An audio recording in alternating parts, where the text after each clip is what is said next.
चलिए जानते हैं आज की देश और दुनिया की सिलेक्टेड काम की और महत्वपूर्ण 50 बड़ी खबरों को सिर्फ 10 मिनट में। पर अभी तक आपने इस वीडियो को लाइक नहीं किया तो लाइक कर दीजिए। पीएम मोदी ने अग्निपथ को बताया देश के लिए फायदे की स्कीम। आज कर सकते हैं तीनों सेना अध्यक्षों से मुलाकात।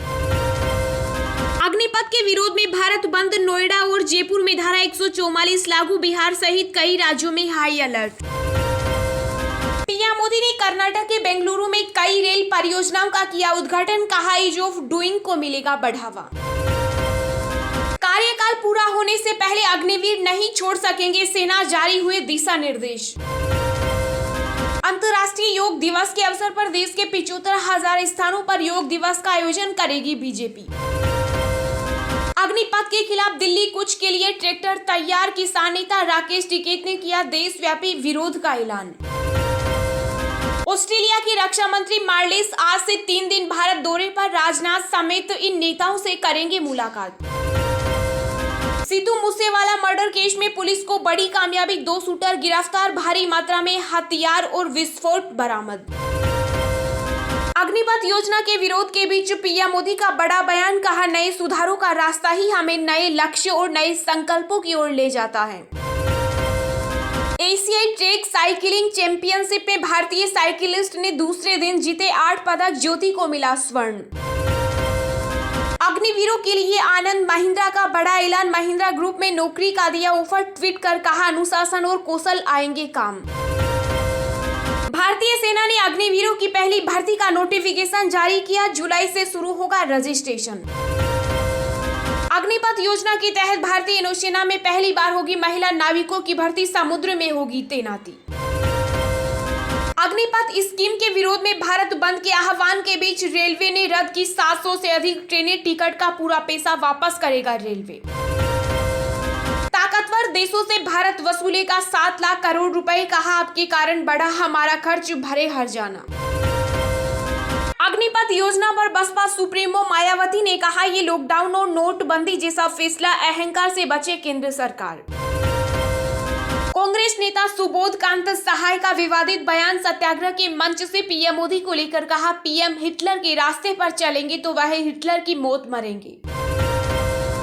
असम समेत देश के कई राज्यों में बाढ़ और भूस्खलन से हुई भारी तबाही। लाखों लोग हुए बेघर। जम्मू कश्मीर में आतंकवादियों के खिलाफ सेना की बड़ी कार्रवाई। 24 घंटों में 7 दहशतगर्द मारे गए।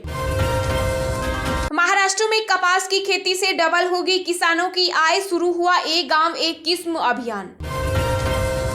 अग्निपथ योजना के खिलाफ भारत बंद की कॉल फेल। बंद के समर्थन में नहीं दिखी आम जनता। राम मंदिर के लिए मिली धनराशि में से 22 करोड़ रुपए के चेक बाउंस। अब बैंक के साथ होगी बैठक। राष्ट्रपति चुनाव की तैयारियों को लेकर बीजेपी अध्यक्ष जेपी नड्डा के आवास पर हुई अहम बैठक। बनाई 14 सदस्यीय management team. Fraud alert WhatsApp के जरिए हो रहा है केबीसी स्कैम। 25 लाख की लॉटरी के चक्कर में लोगों को लग रहा है चूना। साइबर सुरक्षा पर बोले गृह मंत्री अमित शाह। का पीएम मोदी की पहल से हर क्षेत्र में आगे बढ़ रहा है भारत। अग्निपथ योजना के विरोध पर बोले अखिलेश यादव। कहा बीजेपी खो चुकी है जनाधार। देश के लिए घातक है असुरक्षा का भाव। उत्तराखंड की पुष्कर सिंह धामी सरकार का बड़ा फैसला। वन भूमि से हटाए जाएंगे अवैध धार्मिक स्थल। अग्निवीर को लेकर सीएम ममता का बड़ा बयान। कहा देश में तैयार किया जा रहा है बीजेपी कैडर। दी जाएगी बंदूक की ट्रेनिंग। अब बीच हवा में ही दुश्मन की मिसाइल को मार गिराएगा चीन। मिसाइल टेस्ट कर किया दावा। योग गुरु बाबा रामदेव बोले संपत्ति को नुकसान पहुंचाकर देश का भला नहीं कर सकते। एमबीबीएस की पढ़ाई करने वाले छात्रों को मोदी सरकार का बड़ा तोहफा। मेडिकल कॉलेजों में बढ़ाई गई सीटों की संख्या। पंजाब हरियाणा हाईकोर्ट ने सुनाया अहम फैसला। कहा 16 साल की उम्र में अपनी मर्जी से शादी कर सकती है मुस्लिम लड़कियां। अग्निपथ योजना को लेकर बिहार में प्रदर्शनकारियों को मिला नेता प्रतिपक्ष तेजस्वी का साथ। 22 जून को विधानसभा से लेकर राजभवन तक करेंगे पैदल मार्च। व्हाट्सएप का नया फीचर। अब अपनी मर्जी से जिसे चाहे उसे दिखाए प्रोफाइल फोटो और स्टेटस। राजस्थान के मुख्यमंत्री अशोक गहलोत बोले प्रधानमंत्री को युवाओं की भावनाओं को समझना चाहिए।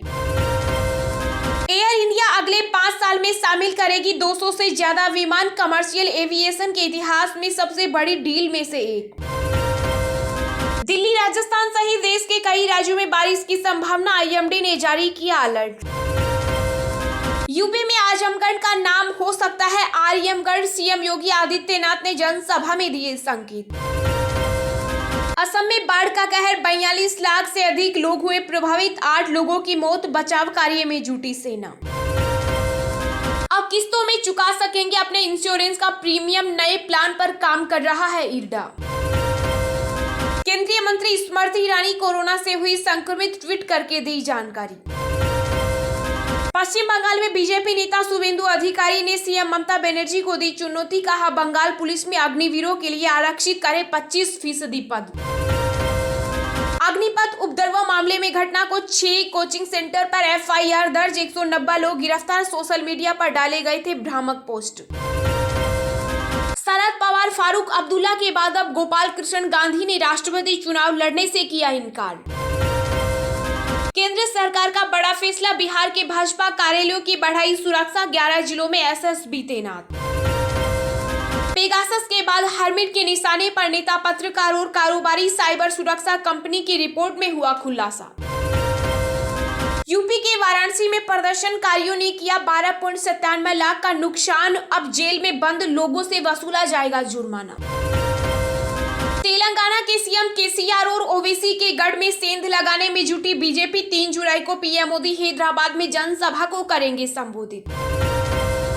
रूसी पत्रकार ने नीलाम किया अपना नोबेल प्राइज। पैसे से यूक्रेनी बच्चों की होगी मदद।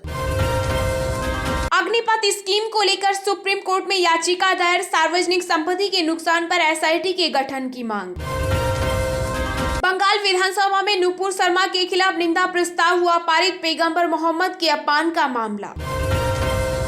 बिहार में जेडीयू ने केंद्र सरकार पर कसा तंज। कहा, अग्निपथ स्कीम पर हमसे नहीं ली गई कोई राय।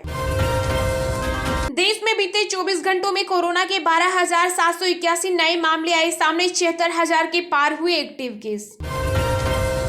उपचुनाव प्रचार के दौरान बोले योगी आदित्यनाथ, सपा सरकार ने आजमगढ़ को बनाया आतंकवाद का अड्डा। अग्निवीरों को लेकर जयंत चौधरी ने उद्योगपतियों से किया सवाल। कहा, अब तक आपने कितने पूर्व सैनिकों को नौकरी दी।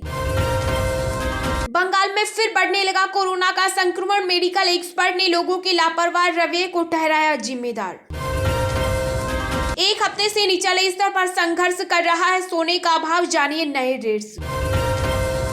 यूपी में किताब खरीदने में पिछड़े 56 जिलों को योगी सरकार की चेतावनी। 15 दिन में जिम्मेदारी तय करने का दिया निर्देश। बिहार में ट्रेनों का परिचालन बंद होने से हवाई टिकट की कीमतों ने भरी उड़ान। 7500 रुपए में रियलमी ने पेश किया अपना नया स्मार्टफोन C30। मिलेगा 6.5 इंच का डिस्प्ले और 500 mAh की पावरफुल बैटरी। छत्तीसगढ़ में आकाशीय बिजली गिरने से 3 लोग और 52 बकरियों की दर्दनाक मौत। सीएम बघेल ने किया मुआवजे का ऐलान। राहुल गांधी से पूछताछ जारी। नेशनल हेराल्ड केस में चौथे दिन पहुंचे ईडी दफ्तर। तमिलनाडु बोर्ड ने जारी किया रिजल्ट। 10वीं में 90.7 और 12वीं में 93.76 स्टूडेंट हुए पास। भूकंप की जोरदार झटकों से हिला ताइवान। रिक्टर स्केल पर 5.8 रही तीव्रता। चलिए अब जानते हैं बड़ी काम की खबरें निकल कर आई, इसलिए वीडियो को लास्ट तक जरूर देखें। चलिए अब जानते हैं आपने इस वीडियो को लाइक नहीं किया तो लाइक। पीएम मोदी ने अग्निपथ को बताया देश के लिए फायदे की स्कीम। कल कर सकते हैं तीनों सेना अध्यक्षों से मुलाकात। जी हां, कर्नाटक के बेंगलुरु में रेल परियोजनाओं का उद्घाटन और शिलान्यास करते हुए प्रधानमंत्री नरेंद्र मोदी ने कहा कि कई फैसले और सुधार अप्रिय लग सकते हैं, लेकिन पूरे देश को इसका लाभ मिलेगा। प्रधानमंत्री नरेंद्र मोदी ने कहा कि कई फैसले और सुधार वर्तमान में किसी को भी खराब लग सकते हैं, लेकिन समय के साथ पूरे देश को इसका लाभ मिलेगा। इस बीच सरकार के सूत्रों से जानकारी मिली है कि प्रधानमंत्री मोदी कल तीनों सेना अध्यक्षों से मुलाकात कर सकते हैं। इस मौके पर उनके साथ कर्नाटक के मुख्यमंत्री बसवराज बोमई भी मौजूद रहे। यहाँ अपने संबोधन में पीएम मोदी ने कहा कि आज 27,000 करोड़ रुपए से ज्यादा के प्रोजेक्ट का शिलान्यास और उद्घाटन हुआ। ये प्रोजेक्ट ईज ऑफ लिविंग और ईज ऑफ डूइंग बिजनेस दोनों को लाभ पहुंचाएगा। उन्होंने कहा, डबल इंजन की सरकार ने कर्नाटक के तेज विकास का जो भरोसा आपको दिया है, उस भरोसे के आज हम सभी एक बार फिर साक्षी बन रहे हैं। राष्ट्रपति चुनाव की तैयारियों को लेकर बीजेपी अध्यक्ष जेपी नड्डा के आवास पर हुई अहम बैठक, बनाई 14 सदस्यीय मैनेजमेंट टीम। जी हां, राष्ट्रपति चुनाव को लेकर भाजपा के राष्ट्रीय अध्यक्ष जेपी नड्डा ने केंद्रीय मंत्रियों और पार्टी के दिग्गज नेताओं के साथ अपने आवास पर महत्वपूर्ण बैठक की। नड्डा के दिल्ली स्थित आवास पर हुई इस महत्वपूर्ण बैठक में केंद्रीय मंत्री गजेंद्र सिंह शेखावत, अश्विनी वैष्णव जी, किशन रेड्डी, अर्जुन राम मेघवाल के अलावा पार्टी के राष्ट्रीय महासचिव सीटी रवि एवं विनोद तावड़े और राष्ट्रीय प्रवक्ता संबित पात्रा सहित राष्ट्रपति चुनाव को लेकर बनाई गई मैनेजमेंट टीम के अन्य नेता भी मौजूद रहे। इस बैठक में राष्ट्रपति चुनाव की तैयारियों और एनडीए उम्मीदवार के पक्ष में देशव्यापी अभियान चलाने की रणनीति पर विस्तार से चर्चा हुई। राष्ट्रपति चुनाव को लेकर बनी रणनीति में केंद्रीय मंत्री गजेंद्र सिंह शेखावत को इस टीम का संयोजक और पार्टी के महासचिवों सीटी रवि और विनोद तावड़े को इसका सह संयोजक बनाया गया। 14 नेताओं की इस मैनेजमेंट टीम में कई अन्य केंद्रीय मंत्रियों और पार्टी पदाधिकारियों को भी शामिल किया गया। नड्डा के आवास पर हुई बैठक में मैनेजमेंट टीम के काम, देशव्यापी अभियान की रूपरेखा, देश के विभिन्न राज्यों में एनडीए उम्मीदवार को साथ लेकर विधायकों के साथ बैठक करने की रणनीति सहित तमाम महत्वपूर्ण पहलुओं पर विस्तार से चर्चा हुई। अग्निपथ के खिलाफ दिल्ली कूच के लिए ट्रैक्टर तैयार, किसान नेता राकेश टिकैत ने किया देशव्यापी विरोध का ऐलान। जी हां, अग्निपथ सेना भर्ती योजना के खिलाफ पूरे देश में विरोध देखने को मिल रहा है। इस बीच दिल्ली पुलिस ने सुरक्षा की चाक चौबंद व्यवस्था की है। पुलिस सूत्रों के मुताबिक अग्निपथ योजना के खिलाफ दिल्ली की तरफ बड़ी संख्या में ट्रैक्टर कूच कर सकते हैं। इसके मद्देनजर दिल्ली पुलिस के सीनियर अधिकारियों ने हाई लेवल मीटिंग भी की है। इसके मद्देनजर देश के अलग अलग राज्यों में प्रशासन अलर्ट पर है। वहीं किसान नेता राकेश टिकैत भी अग्निपथ योजना के खिलाफ देशव्यापी विरोध का ऐलान कर चुके हैं। बीकेयू नेता राकेश टिकैत ने सशस्त्र बलों में भर्ती के लिए केंद्र की अग्निपथ योजना का विरोध करते हुए कहा कि इसे रोकने के लिए एक देशव्यापी आंदोलन की आवश्यकता है।